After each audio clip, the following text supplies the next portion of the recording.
Well, hello everyone, and welcome to Uncivil Law, where as always we learn through the misfortunes of others. I am Uncivil Law, a licensed attorney in both Virginia and Texas, and we are here to talk about this Rolling Stone op-ed, which has been, I guess you call it super titled, Women Hating 101.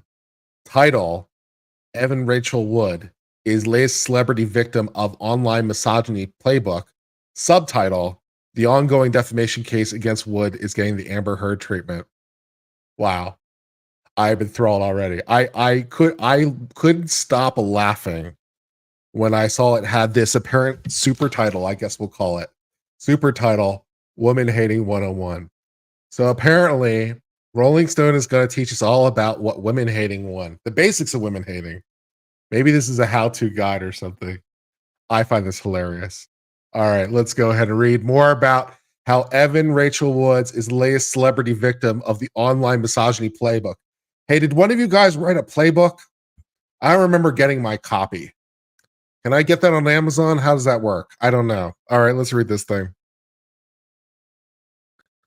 In February 2021 statement on Instagram, actress Evan Rachel Wood said she was done being silent. Yeah. The name of my abuser is Brian Warner, also known to the world as Marilyn Manson, Wood said. He started grooming me when I was a teenager and horrifically abused me for years. I was brainwashed and manipulated in submission. Yeah. So we've got the I am woman, hear me roar statement right off the top of the bat. Colonel Kurtz has probably done the best work on this story in terms of the deep dive of Marilyn Manson. I've done some work on it, but nothing like Colonel Kurtz has done on this. And even though she's plagiarizing my name, that's okay. I forgive her. But she's done more work on this story than me. And she thinks it's all a bunch of hogwash. What little I've seen doesn't cause me to dissuade that opinion. And it's like, it's not looking really, really good over here either. But, you know, yeah, but I do love right away the bold statements of Rolling Stone because they've never been wrong before when it comes to women making accusations against men. Rolling Stone. Never been wrong. UVA.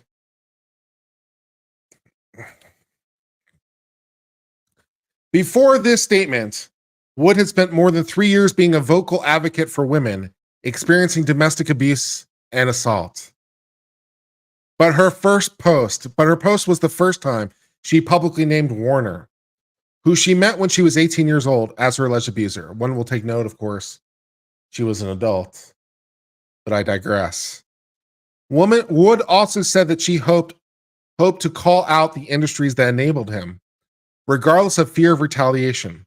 Warner's denied all the allegation and sued for defamation. Yeah, it doesn't particularly hurt that one of the major people that was accusing him recently came forward and be like, yeah, I made it all up because I was pressured by Evan Rachel Woods and her cronies to make the false statement, and I made a false statement, and I'm really sorry about it. Doesn't particularly help with that. A little factoid. Okay.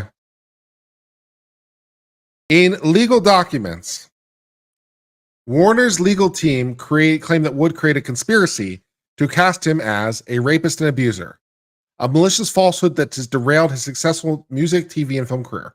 Well, not just Warner at this point, incidentally, but also one of Warner's former accusers, as I just said. So yes, Warner claimed a conspiracy, and then one of the former abusers said, or apologized, one of the former abuse accusers said conspiracy. So could be a conspiracy. And since the suit began in earnest, Warner's fans have used their platforms to attack and harass Wood and her other accusers. Yeah, you know, again, I hate to say this again, but once again, it has nothing to do with the genders or sexes of the people involved. This channel is more than happy to criticize men, criticize women, believe women.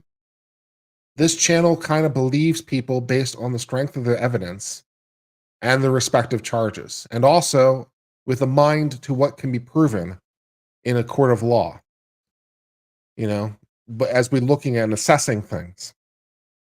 But I love how this is just Amber Heard all over again. That's just what this is. It is an argument that to disbelieve Miss Wood is necessarily misogyny. You're doing it because she's a woman. You're doing it because you hate women. No, I'm disbelieving her because her claims don't seem to have merit, and someone I trust, or at least someone I have confidence in, Colonel Kurtz, who has looked at this in more detail, agrees with that assessment. So, it could be that. It could be an assessment of the case. In the last year, Amber Heard, Angelina Jolie, Megan Thee Stallion, and Wood have all accused past celebrity partners of abuse or violence, only to have armies of fans accusing them of lying, misrepresent the legal proceedings, and encourage misogynistic rhetoric against them. What? Again, this is literally believe all women. This is women cannot be criticized or it's misogyny. That's what this is. Is it too late to identify as a woman? I suppose not, because I guess according to the left, there is nothing except there's no criteria for it. So yeah, maybe that's an avenue. When Heard lost the highly publicized defamation case filed by her ex-husband, Johnny Depp, she told NBC News' Savannah Guthrie, their betrayal on social media plays an outsized role in the outcome. We watched that interview. It was lame. I think the vast majority of this trial was played out on social media. I think that this trial is an example of that gone haywire, gone amok, and the jury's not immune to it. The jury's a little bit immune to it. But thank you for casting aspersions on the jury who swore to, keep the social media out, but you assume that they didn't. So you assume they're all liars, I guess. I think even the most well-intentioned juror, it would have been impossible to avoid this. Okay. But at the end of Heard's case didn't end the attacks. Instead, accounts that successfully monetized video after video about Heard had begun to repeatedly latch onto other cases of abuse involving celebrities, creating a playbook of misogyny that puts famous women and their reputations on trial. Well, not to put too fine a point on it, but if you're going to make accusations against someone in a legal case, yes, you're on trial a little bit because you're the accuser.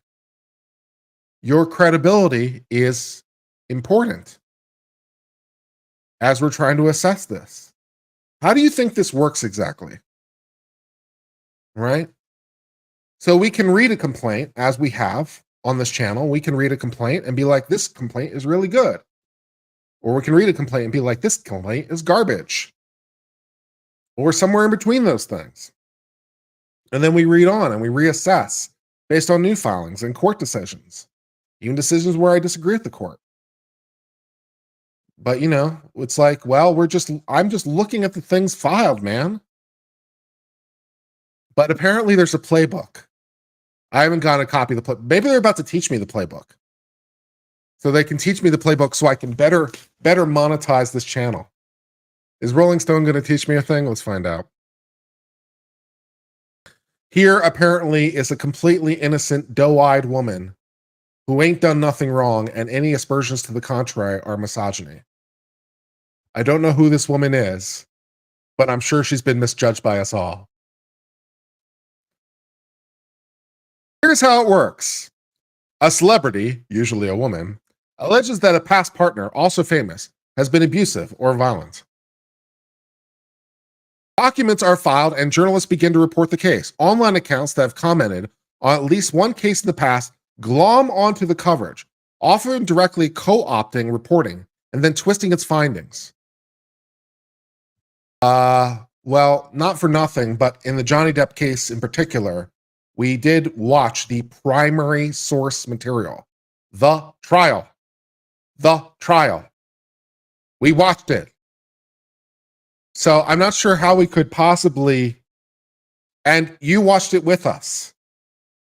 So I'm not sure how we could all be misreporting the thing that we all could see in the open, in the public trial, in a public way. In the public, But okay. These accounts are usually run by people who hop from case to case, taking the side of famous men involved and using the account's past notoriety in other cases to draw new and return viewers. Outside, as opposed to like what, by the way? This is one of the things that also kind of befuddles me. Isn't this what like every newspaper or gossip mag or trade publication or news has basically been doing since they invented news? How is this not just a description of what this is not a modern phenomenon, is my argument. My argument is not this is not a modern phenomenon. If you go into the past, then it was always it bleeds, it leads, and using the sensationalism of one thing to drive sales and getting the next thing that's sensationalistic to drive sales and gain market share and all the rest of it. Isn't this just been the way that reporters and newspapers have been basically since at least the early 20th century and arguably earlier than that? Because you can find shades of this before the printing press with, town criers and people gathering outside of courthouses and all the rest of it. Isn't this just the nature of the thing that, that the newspaper barons of old and the YouTube stars of new are basically the same? They find the thing that's going to be really popular and report on the really popular thing to gain subscriptions and gain followers and gain monetization, to chase after the new thing to gain more followers and gain more subscriptions. This is the thing that continues to befuddle me. How is the internet different except in so much as it has democratized it? But it's fundamentally like the same game. So all that happened was that more people were able to do this because not everyone can buy barrels of ink, but people can run a YouTube channel. So it's like, how is this just not an indictment of media in general is beyond me, but okay.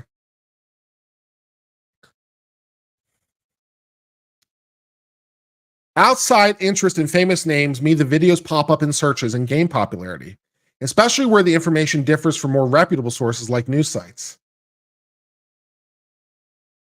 I'm going to want to see your facts on the more reputable thing. And because platforms like YouTube allow accounts like this to exist under the guise of commenting, that's what they're literally doing. You just don't like the commenting. The videos can be monetized, letting cash roll in. As opposed to, again, the traditional media, the old school media, media just doing its thing, chasing the leads, getting the gossip, extra, read all about it under the guise of commenting. How's it not just commenting? You just don't like the comments. They're the wrong kinds of comments because they're misogynistic. Since Wood's first claims, Warner fans have continued to support him, similar to how stans rallied around Depp. Is there a technical difference now between a fan and a stan? Because they're Warner's fans, but Depp's stans. So I'm curious, is there a technical difference between those two things? What's the difference between a fan and a stan? Answer in the comments below. And earlier this month, accounts doubled down on their harassment after Warner abuser Ashley Smithline recanted her testimony and claimed she'd been manipulated by Woods and others to lie about the relationship with Warner. That would be the nature of the person who says, yes, it was a conspiracy. I was part of the conspiracy. So, yes, the people who think that Wood is non-credible thought Wood was more non-credible when one of the people came forward and says, yes, I am a co-conspirator. Incidentally, are we supposed to believe all women or not? Because, not to put too fine a point on it, but, Ashley Smithline is a woman. So when Ashley Smithline comes forward and says, hey, I was manipulated, I was groomed, I was a co-conspirator for Wood, are we supposed to believe her or not believe her? Or is she part of the misogyny? She's one of those women we're not supposed to believe. How's this work again? I'm so confused.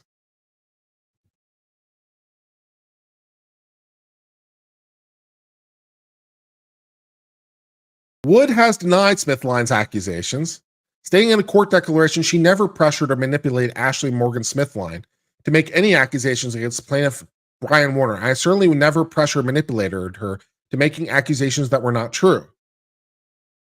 A representative for Wood previously told Rolling Stone they believed harassment may have played a role in Smithline's reversal. Okay, so we're supposed to believe all women, but these two women are telling different stories. So how do we know which one to believe?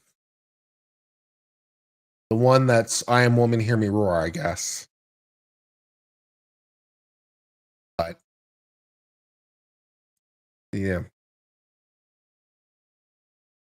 In one example, an account with more than 600,000 subscribers has posted at least 8 videos on the Warner trial. Is that Tug? Is it talking about Tug? All of which accuse Wood of trying to defame Warner and derail his career. The majority of the videos, which are all sponsored, have made the career at least $2,000 on views alone, according to calculations made by Rolling Stone. Wow. YouTube gave its creators who are part of the platform program, which allows users to meet certain criteria to run ads and monetize their content, roughly $3 to $5 per 1,000 views on videos. But the rate can differ based on outside sponsorships as well as YouTube subscriber number and engagement rate. I believe Rolling Stone mentioned Tug by name in a previous thing, but maybe they don't want to mention him by name now. So, yeah. Okay. Another popular account which has accused both Wood supporters and female reporters of trying to frame Warner has posted at least 23 videos about the Warner suit in the past 3 months, each of which not only refers to Warner as innocent, but direct the viewers to donate to the creator's Patreon for more Warner update. The videos have 193,000 views. I wonder if that's Colonel Kurtz. Does Colonel Kurtz have a Patreon? Warner isn't the only celeb who has found herself the target of online misinformation and harassment.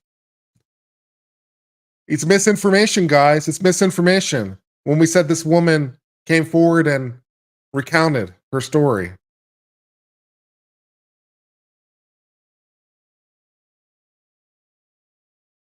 Megan Knuth, a trial reporter in Los Angeles, tells Rolling Stone that when she covered the trial of rapper Tory Lanez, she was shocked by how much misinformation bloggers were able to successfully spread about the victim, rapper Megan Thee Stallion. One thing that struck me was just how wrong some of the people would, Knuth said, describing dozens of instances in which bloggers would take her direct reporting and distort it to post videos filled with blatant inaccurate information about the trial proceedings. I was just like, these people have no idea what they're talking about. It was kind of shocking. Okay.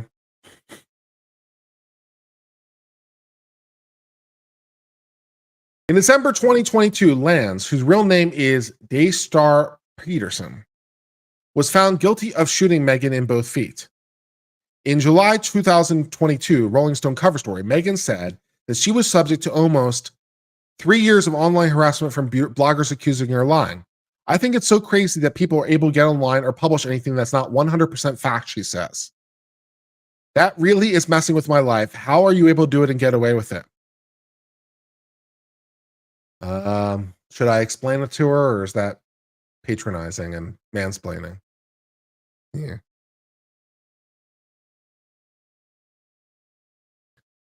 Knuth grew an online following for producing trial updates that were informed in detail. But because many popular bloggers and YouTubers aren't expert in the legal field, we are. I am. Or even bound by the same ethical and reporting standards of journalists. Journalists are not bound by any ethical standards. They're not. There may be trade associations that they belong to sometimes, but journalists aren't bound by any standards because First Amendment, which was the thing I was going to mention earlier, but patronizing. Lawyers are regulated. Doctors are regulated. Journalists are not. So journalists may choose to adhere to standards, but they are not legally bound by them.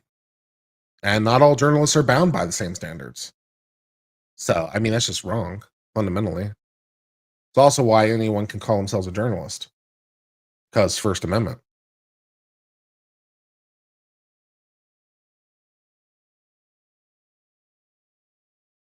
There's this whole monetization of trials that's going on, as opposed to the past, by the way.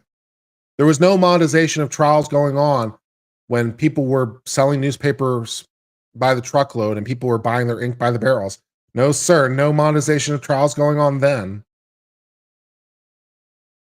People will just want to get clicks.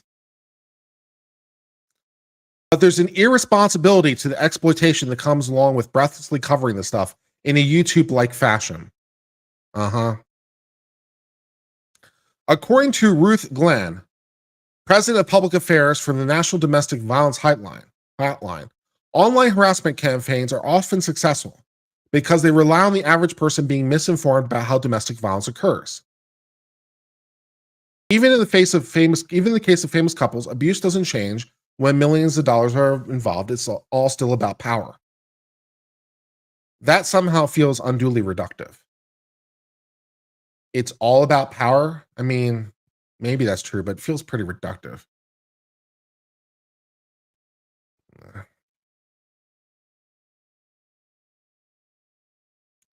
When you have a male superstar and you have a woman superstar, we know who's going to be believed, Glenn tells Rolling Stone. You got the money, why didn't you just go? Well, no, because it's not that simple. It's about control. It's a very complicated thing. So when you don't understand those dynamics and you see this woman and it looks as though everything's fine, she's got a lot of money, the backlash against them is pretty strong. Also, it could be because their stories are not credible. Because they don't look right after digging into them. And again, we have to look into it, don't we? Because we're going to try to convict somebody or find them liable or something, and we're going to have to assess the accuser's credibility as part of that. They're making an accusation against somebody. So, we got to assess it and the strength of it. And, if it doesn't work, it doesn't work. You just happen to be trying to back people whose claims so far are looking pretty weak. Amber Heard's is looking dead. And Wood's claims against Manson are looking pretty shaky at best. She has people saying, I was coerced into speaking out when I wasn't supposed to be. And her claims do look a little dubious and a little tenuous. So, yeah, but we're supposed to believe her because she's the right kind of woman making the right kind of claim, but not believe the person who recounted her story because she's the wrong kind of woman making the wrong kind of claim. Okay. Margot Lindar, an expert in law and domestic violence, tells Rolling Stone that women are often easier targets for harassment and misinformation campaigns because social media has become a public forum for debate. Which is apparently bad, by the way. But she adds this is nothing new. The same tactics historically used to discredit women in the courtroom are not being used online. There's this idea that victims of interpersonal violence must be perfect in this very specific way, she says. They can't be sexual beings. They have to be cisgender. They have to be white. They have to be pure. They have to be all these, even be able to assert they've been harmed. And I find this line of thinking to be incredibly problematic and part of the generalized misogyny that we have towards women and women of color in particular. Wow. What a nice sentence. So again, it's like if you disbelieve these women, it's because of the misogyny, it's because of the racism. It can't be because of an assessment of the claims. It can't be because they don't seem to work. It can't be because they're legally flawed, right? Because we've had that situation before too. It's like, even if I believe it, how can you prove it? We've done that before too. As we're looking at this in a legal way. And sometimes you can tell right from this first complaint, things are not looking great. Like, for example, when we did the whole thing with Toddy and Halo Beauty, right? From the very first complaint, we're like, or at least I was like, there's a lot of problems here. Almost looks good, but there's a lot of problems here. And then you just keep assessing, and revising and came out with the right analysis in the end. So, worked out pretty well. But there's no thought here that it could be based on an honest assessment. There's no thought here that it could be based on critical examination. I suppose it's because we're not supposed to be critical, I guess, or something. I don't know.